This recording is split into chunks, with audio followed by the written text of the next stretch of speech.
acknowledging the fact that it is 2 months after the untimely death of our national legend and icon, the founding leader of the party, President Richard Morgan Tsvangirai. Notwithstanding, comrades, the sad loss of our comrade, whom obviously as a country we continue to mourn to this very day, the party remains a very strong and formidable party, a unit that is ready for the watershed polls. In fact, the party is growing stronger. The party is energizing its base. The party is clearly the People's Party. It is the only game in town, of course, in the context of the MDC alliance. As a party, we are a solid family of Democrats that is growing stronger by the day. Our footprints are all over in the entire country. We are sticklers to constitutionalism and the rule of law. We are also game changers, the movers and the shakers for 2018. We acknowledge that as a social democratic party, eschewing the values of empathy, solidarity, justice, and freedom, we are the only available alternative to the current politics of failure as espoused by the politics of Idi Mnangagwa and his government. On the national scale, I've traveled across the whole country. I've been to Matebele, I've been to Mashonaland, I've been to Midlands and Masingo, as well as Manikwe. I remain touched by the sorry situation people find themselves. Cash shortages persist. Citizens are finding it hard to access their hard-earned cash, particularly those who are employed. Teachers are suffering, doctors are suffering, journalists are suffering. Our soldiers and our police are in difficult circumstances. Unemployment continues to play huge havoc for the people who are unemployed. Most of the young people have one aspiration, that is to have a decent living and decent wage. That aspiration can only be articulated when we form, and I'm not saying if, but when we form the next government come this election. And we have no doubt that this election is for us to lose. Civil servants, particularly the doctors and nurses, are struggling to survive. They are getting peanuts and paltry resources in the context of their survival. This national crisis continues to affect each and every sector of our society. And as a new government, it is one thing we are going to truly respond to, particularly in the context of our people.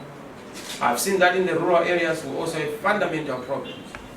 People are being frog-marched into meetings. Serial numbers are being recorded. I receive complaints from chiefs who are being abused under the sway and swithering heat of politics. I also continue to receive reports of citizens in the villages and on the farms who are not allowed and permitted to exercise their fundamental freedoms. It is an issue, a fundamental issue, because it flies in the face of what we fought for. It flies in the face of our independence, particularly in the context of the Independence March. It makes the independence hollow, and it reduces our independence to being a paper independence, instead of it being independence that is characterizing the fundamental freedoms being respected upon. In that context, as a party, we are rebranding and redefining the narrative.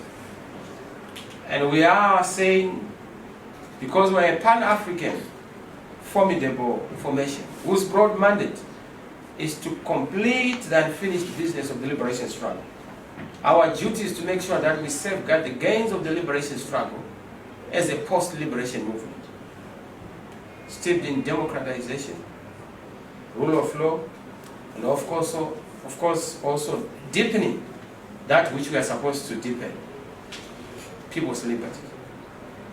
In line with our character as a proud African movement, we have declared April an Independence Month. Quite from the traditional practice of having an Independence Day, we feel that we need a month of festivities, activities, and programs that punctuate the veneration of our liberation struggle. Our patriotic sons, daughters, who pay the ultimate sacrifice. We are the legatees of this revolution, the beneficiaries of this revolution. And we must make sure that this revolution is safeguarded. We feel that the revolution has been changed halfway, it has been hijacked, and it has been betrayed in some circumstances by those who have forgotten what we fought for, because they learned nothing and forgot nothing about the Rhodesian regime. Because April is going to be a very important month, an Independence Month, even in a new dispensation. When we then form a new government, we will then dedicate April to being an Independence Month across the whole country, rotating the holding of national events in the various capitals, in the various provinces, in the various districts, so that it is truly national, it is truly inclusive, as a way of honoring our forefathers and foremothers, our forebears. But we also insist that even as we're going to participate in the Independence Day celebration, our participation is predicated on an inclusive program that should not be dominated by any single party, but that is inclusive in programming, in activities, in invitations, and also in all the activities that are around it. As I've already said, this whole month we are going to be dedicating various days and activities. We are going to have lecture series around the liberation struggle and independence. We are going to be making important visits to liberation icons, just to reconnect with the ethos, values, and purpose, objects of our independence. Let me turn to election preparedness. You are aware that we're 3 months away from an election. It's a very crucial election, a watershed election. Your election, our election, a people's election. And we must be able to choose a leadership that belongs to the people. We're not going to allow a repeat of the 2013. The cheating of people, the national deception of the people will not be allowed. It is within that context that the party has shown that it remains a nationally strong party. We have so far received CVs from various aspiring candidates, a total of over 4,000 candidates who are willing to participate and represent the party at both parliamentary and local government level. Our preparations are well on course, and in the next few weeks, a complete panel of candidates is going to be released once we have completed our internal processes of vetting. Currently, our security department and the various organs of the party, the National Election Directorate included, are dealing with the vetting of the CVs, so that those CVs are then sent back for those who have qualified for a full-scale, inclusive, democratic process that will allow popular candidates, credible candidates who are useful, in some cases youthful, in some cases mature, experienced, to then be subjected to the democratic test of the party. We are a democratic party, a party steeped in constitutionalism. And of course, the constitution of the party is important, as well as the constitution of the country. We are determined to make sure that the aspirational 50% threshold of the women or female candidates is met. So we have encouraged all our structures to say we want to see more women, female candidates in the various constituencies. In constituencies where women are already candidates as sitting members of parliament or sitting councillors, would prefer a woman candidate to contest in a democratic contest. Of course, we've also set aside a 20% youth quota in line with the constitution and the resolutions of the supreme organs of the party. So you're going to see more young people playing their role. And we are very happy that even ZANU-PF are beginning to also covet in terms of understanding that we need an inclusive process. Both the experienced and the young candidates have to be given a chance as Zimbabweans. Let me turn to the issue of electoral reforms. As you are aware, last month we launched our plan and environment for a credible election peace document, which are the 10 key peace demands. In this, we address what we call fundamental and important electoral reforms that are supposed to be put in place. It is a traverse of justice, ladies and gentlemen, that 3 months away from the campaigning of full-scale election, we do not have a fully defined timetable to an election. The election date is not known to the nation. It is only known to Mr. Mnangagwa and a few of his friends. That is against the holding of a free and fair election. In normal jurisdictions, people should know by now that an election is going to be held on such and such a day. But that is not the case. And that attests to the fundamental problem we have in the context of these elections. Ladies and gentlemen, let me indicate to you that in our 10 demands, the first demand that we are insisting on is the independence of the Zimbabwe Electoral Commission, including the independence in the professional people who should save the Zimbabwe Electoral Commission. By ZEC's own admission, you know that there was a confirmation by ZEC that almost 15% of people in ZEC at the secretariat level are actually from the military, either retired or saved. That has to be investigated. We also want the voters form to be subjected to a biometric audit and signed off by all the stakeholders. Currently, that is not the case. We want to make sure that our military is not abused to be involved in the electoral issues in the country, so that we focus on campaigns as a political affair. The issue of the diaspora vote is also important.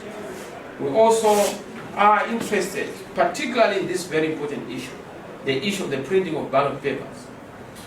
We are not going to accept an election where the printing of ballot papers is done as a secret affair or as a unitary or solitary affair by the incumbent. That will not be, and that will not be accepted.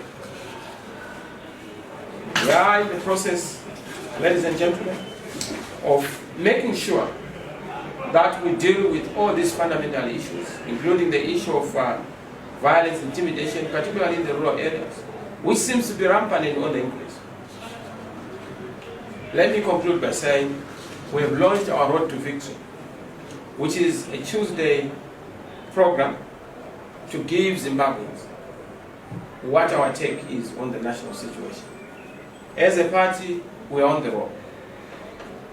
This weekend we are in Lawan at the White City Stadium, continue our campaigns, and after the White City Stadium, we are going full throttle, countrywide, door to door, street by street, farm by farm, speaking to people, convincing Zimbabweans, providing a shelter to everyone, including the G40, and those who are homeless.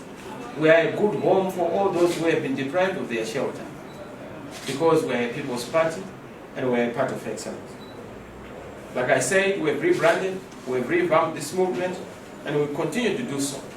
So in the next few weeks, we are going to be launching our policy program, which is the New Zimbabwe Plan, or the New Zimbabwe Blueprint, in the context of the alliance, together with our alliance partners. We've done it before, and we'll do it again. Zimbabweans should not doubt the MDC. The MDC of today is the MDC bigger than the MDC of 99. The MDC better than the MDC of 99. We have the capacity to govern. You are aware of our competence in the inclusive government. We showed what we are made of. We showed our flair, but that was just a drop in the ocean of our capacities. With our competent hands and our clean hands, a willing heart, the future can only be bright for the people of Zimbabwe. The party is ready, the alliance is ready, Zimbabweans are ready, and we will continue to show that Zimbabweans are indeed ready by the attendance you have at various levels. But not only that, even our own mechanisms, which is ward-based in the various local structures, our branches.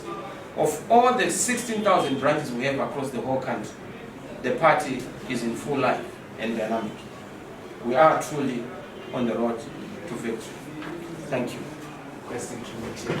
If you can share the detail of why you requested to meet President Mnangagwa. Thank you very much indeed. We wrote to President Mnangagwa. The reason why we wrote to President Mnangagwa is that we've said we are marking a new dispensation, not on paper but in practice. There has to be an understanding between the governing party and the government in waiting. We are the government in waiting. President Mnangagwa is the current president. We need him to understand that the opposition does not mean a threat to the interests of the country. So the discourse and discussions around how we are going to move forward is something that we need to be very clear about. The terms of our engagement, particularly as we go into the election, but also as we transact politics in the country. We do not want politics of the old, politics of hatred, insults, politics of antagonism and acrimony. We need politics, new politics, of working for Zimbabwe, putting the country first. And that entails people having dialogue. The independence was about dialogue. We fought for the liberation of our country together. We liberated our country together. We must develop our country together. We can't start to be divided as a people when we have been united in the past for a collective objective. So that is the context. When did you send the letter and have you gotten a response yet? Well, of course, those are details, but we did send the letter, and that letter has been responded to by indication of the fact that the letter has been received. So we await the date, and once the date is there, we are ready. But also time is running out. I mean, if he's not available, if he's too busy for us, we also are likely to choose to be too busy for him. Thank you, Mr. President. Yes. Yes, Advocate Chamisa, you made mention of the fact that ZEC openly admitted that it has within its ranks 7 members of the military. About 15%. But what I recall from their last appearance in Parliament, the chair disputed that. She says former 7 members of the military. And you said that must not be the case. What should happen to former members of the military? Should they not be employed anywhere else in the government? They should be employed, it is their right, but we say there has to be chlorination of the ZEC secretariat. There are other people, apart from those who served once in the military, there are others who are also from spooky organizations. And we want these ones to be smoked out because they contaminate the integrity of the ZEC secretariat. So as it stands, do you have details of those people who are still within the ranks, who are serving from the military, who are in the employee of ZEC? We are not in the business of blowing hot air. We have facts and figures. And this is why we are engaging ZEC, to give them the facts, to say, this must be resolved. It does not inspire confidence.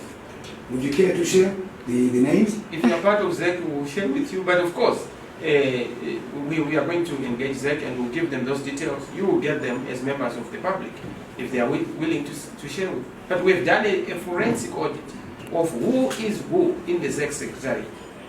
Our chairperson of the election directorate, chairperson committee, has been responsible to say who does what in the ZEC secretariat, what is their background. And most of those people are of dubious credentials. Apart from those who served the former, which is not an issue, but dubious credentials. And we must be able to deal with that one. Thank you. 2 issues, Advocate Chamisa. You said you have been around the country. Would you care to probably tell us if you have noticed the presence of the military in the various provinces that you have visited? Because there have been reports that the army has been deployed and up to 5,000 members of the military have been deployed. And also the issue of electoral reform. There have been reports that the MDC alliance has made agreements or has come to an understanding with ZANU-PF and particularly the MDCT, the MDC led by Professor Wolfman and ZANU-PF represented in Parliament. They have come to an agreement and written to ZEC amendment to the Electoral Act. Are you part of this? Can you confirm this? And are you happy with the amendment that you have forwarded to government for repealing the electoral act? Correct. I've been across the whole country, and I can confirm to you that we are receiving reports of people who are probably masquerading as people from the army. Most of them are under what is called the champion farmers.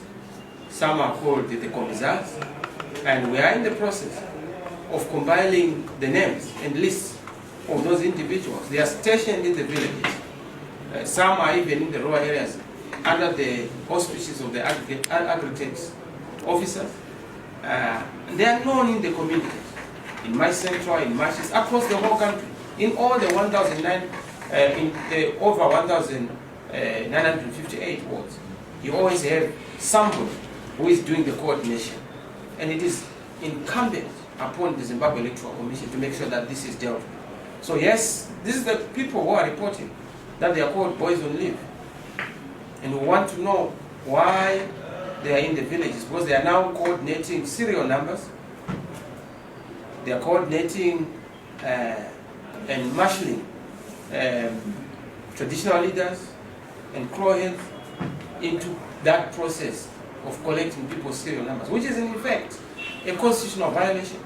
You can't ask for any of the information that has to do with the electoral voter. It has to be secret because it belongs to an individual. So it's a big issue, and we've taken it as one of our key 10 demands that we want to be dealt with. What is surprising is that President Mnangagwa has not said anything about the abuse of people in the villages. He is aware of it. We've brought it to his attention, but he has not responded. And this is what worries us, that a whole president is aware of the violations that are taking place. He's a lawyer himself, but he has not uttered a word. The only thing he has told us is that Zimbabwe is open for business. But why does he not have an open government? Why should the government be open for business when it is not open in terms of political accountability, leadership accountability across the whole country?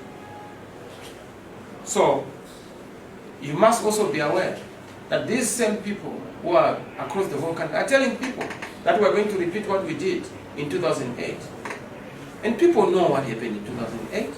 Not only that, they are also saying that if Chamisa wins, all of you are going to be expelled. Traditional leaders, headmen, they are being victimized. And you must know that because it's a polling station-based voting, it's now polling station-based intimidation. It's now localized intimidation.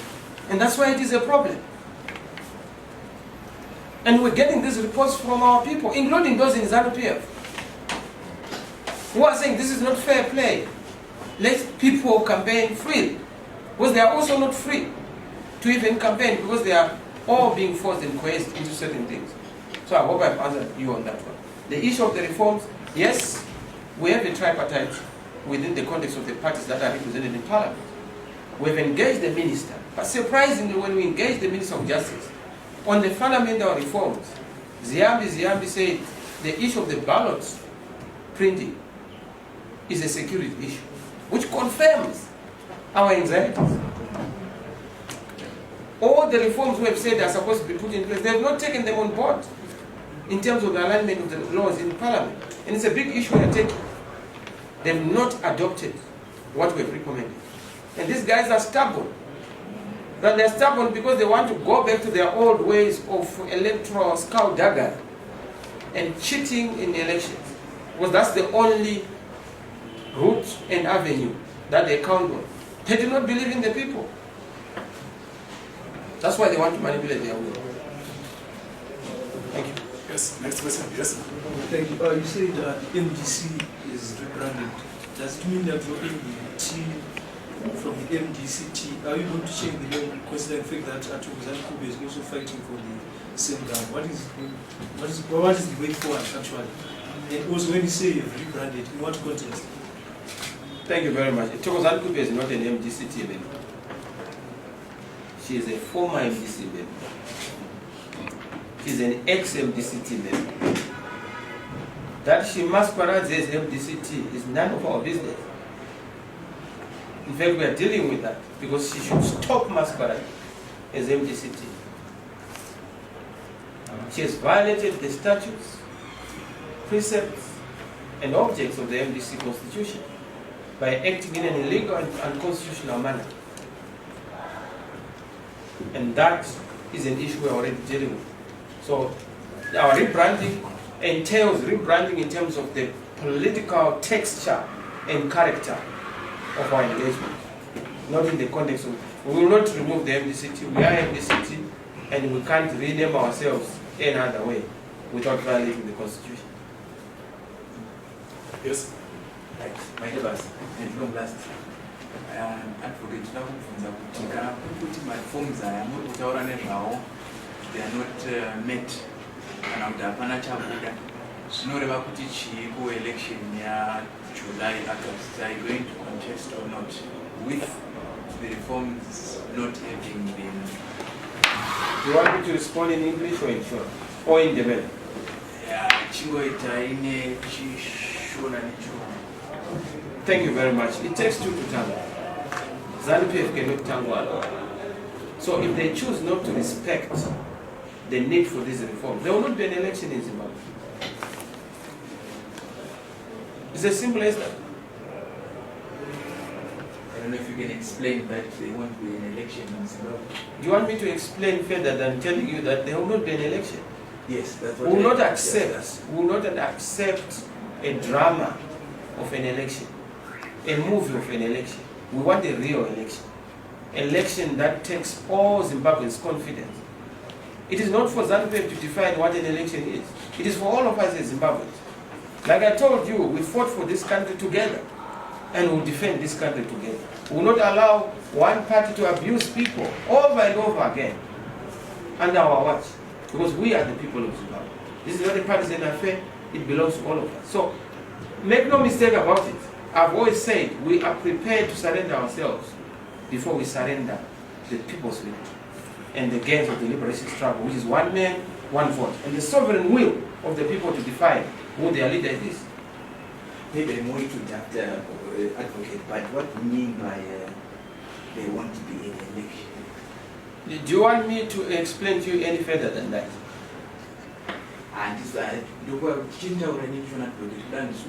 Tatisu semusangano wevazhinji webato rinomirira ruzhinji rwemunyika muno kudarika mamwe mapato ese hatizobvuma nyaya yekuti munyemwe kunzi mune election munyika kana kuti sarudzo pasina sarudzo dzinoinda pachikero chatinowirirana ndo zvakarwira madzikoma edu nehanzvadzi dzedu vana baba vedu zvavakatamburira kuti kuve nekodzero dzevanhu utsaro zhinji ndo zvinhu zvatoda kuti tidzokere pazviri izvo. So hatisi kuzobvuma nyaya yekuti kunonzi kunoitwa sarudzo dzisiri pamurawo unodikwa nemumbiro nemutemo kana zvinowirirana nevana vezimbabwe, kureva kuti tinoramba. Kana taramba hatirambi kupinda musarudzo, tinoramba kuti kuve nesarudzo. Ndanzwisisika neshona? Thank you, Mr. President. Asifuni bhola egangeni. Asifuni umbulu. Put simply, we will not accept nonsense. We want proper elections in this country. And it's not for ED to define that. It's not for any institution to say this is a free and fair election. It's for the people of Zimbabwe. And we are the people of Zimbabwe. That's why I told you that it takes two to tango. Thank you, President. We will not accept a move of an election, a drama of an election. Another person? It's a follow-up. Yes, my sister. It's a follow-up again. Maybe we how are you going to do it? Will you boycott the election? We will not boycott an election. We can't boycott ourselves. We are the election. We are the people of Zimbabwe. How do we boycott ourselves? But we will say if we have not had reform, then we do not have elections. It's either free and fair elections or there is no election. It's very simple and straightforward. Maybe in your mind it's simple and straightforward that you can understand. Do you want me to tell you how we are going to do it? Yes, I think that's the... I will not do that. Oh, I know if Karamada... Isn't that, I'm telling you the what, but I will not come here because I will tell the supporters, who support us, and the people of Zimbabwe at the appropriate time. Advocate, sorry. Are we clear on that? Yeah, sure. We have institutions. We have the Zimbabwe Electoral Mother Body. You have no confidence in that institution. We have the judiciary. You have no confidence in that institution again. We have you are negotiating as political parties. You don't even have faith in the negotiation process that you are party to. I'm also sure where are you getting what you are saying? I'm getting it from this premise.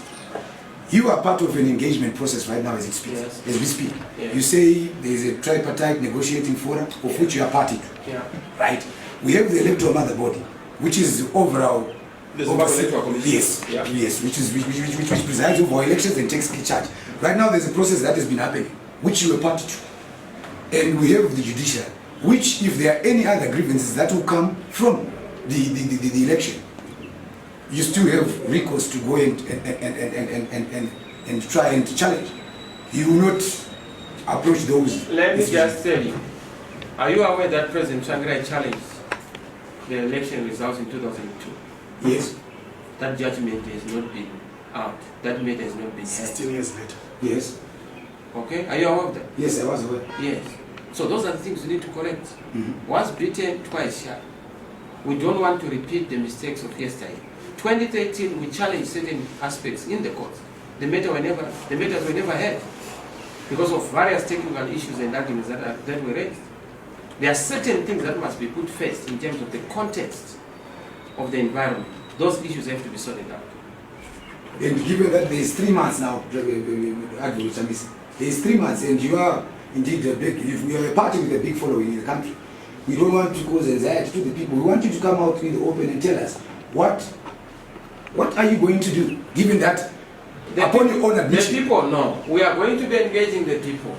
Don't worry about people. Those people we lead are not anxious. We are part of those people. Yes. We are part of those people, and we have a duty to inform them. Don't be anxious, Rodney. It's very important for you to hold your horses. Be cool and calm.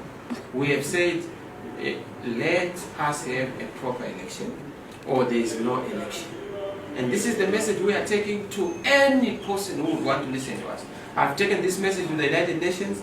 I've taken this message to the European Union, to the African Union, to SADC. I will continue to take it to any person who cares to listen. We don't want anarchy in Zimbabwe, but we want order. And let that order be defined by the people of Zimbabwe. Gone are the days when one party will dictate to the people what Zimbabwe is. Zimbabwe is bigger than one party. ZANU-PF is not Zimbabwe, and Zimbabwe is not ZANU-PF. We are all Zimbabweans, and we will not allow the kind of tomfoolery that we have seen coming from ZANU-PF to continue. It must not continue. It's costing us. You and I have no opportunity because of the circumstances we are in. And we have no time to waste. Thank you.